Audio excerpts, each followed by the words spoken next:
पर आप लोग का स्वागत हो। आप लोग के लिए विवाह गीत लेके आए। हमारा विवाह गीत पसंद हो तो लाइक करिए, शेयर करिए।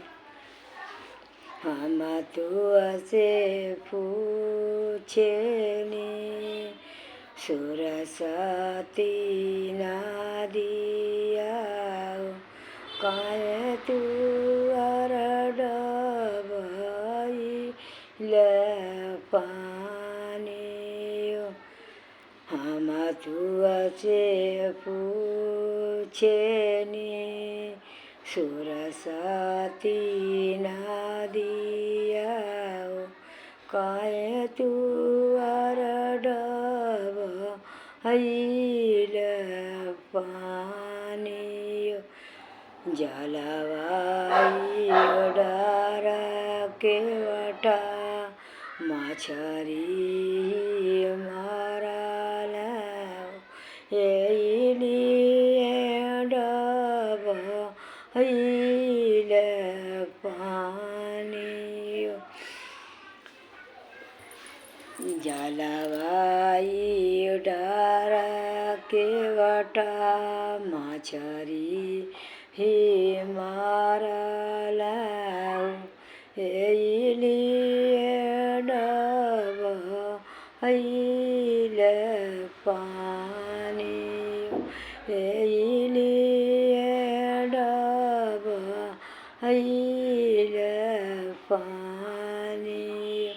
हम तुझसे पूछे नी सुरसती नदिया काहे तू अरडबईल पानी।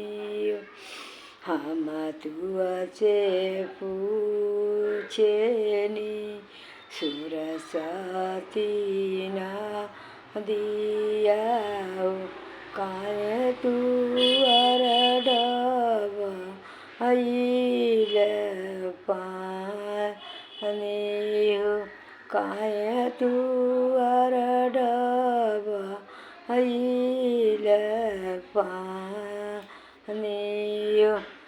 जलवाई डार के वटा मछरी मारल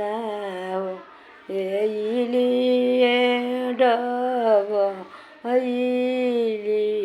पानी। जलवाई डार के वटा मछरी लिए डबईल पानी। लिए डबईल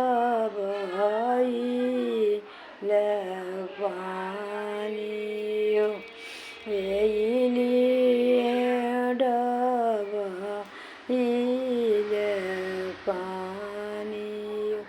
हम तुझसे पूछे नी सुरसती नदिया काहे तू अरडबईल पानी।